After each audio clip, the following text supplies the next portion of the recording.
কেমন আছিস বাবা? এই তো মা, ভালো আছি। তুমি কেমন আছো? এই তো আছি বাবা। বাবা, তোর শরীরটা ভালো? হ। বাবা, তোর কোনো কষ্ট হচ্ছে না তো বাবা? না, কিসের কষ্ট? খাওয়া দাওয়া ঠিকভাবে করছিস? খুব ভালো করে খাওয়া দাওয়া করতেছি। কি খাস?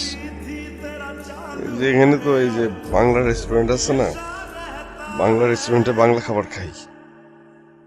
আমার মনে হচ্ছে তোর খুব কষ্ট হচ্ছে। তোর গলা শুনে আমার মনে হচ্ছে। না, কোনো কষ্ট নাই। তুই আমাদের কথা কোনো চিন্তা করিস না, আমরা ঠিক আছি। তোর মোবাইলে অনেক টাকা উঠবে বাবা। ফোন রাখ রাখ, পরে কথা বলবো, হ্যাঁ? আচ্ছা ঠিক আছে, রাখি। আমার সাথে আবারও মিথ্যে কথা বলা হলো। আমি ছেলে হয়ে আমার কষ্টটা লুকালাম। আমার মতো মনে হয় প্রায় প্রত্যেকটা প্রবাসী এইভাবে নিজের কষ্ট, নিজের কান্না লুকানোর চেষ্টা করে। মার সাথে অনেক কিছু লুকিয়ে মিথ্যা বলে নিজেই হয়তো বা একাকী কাঁদে। প্রতিনিয়ত মাকে ভাবে, দেশে থাকা আপনজনদেরকে ভাবে।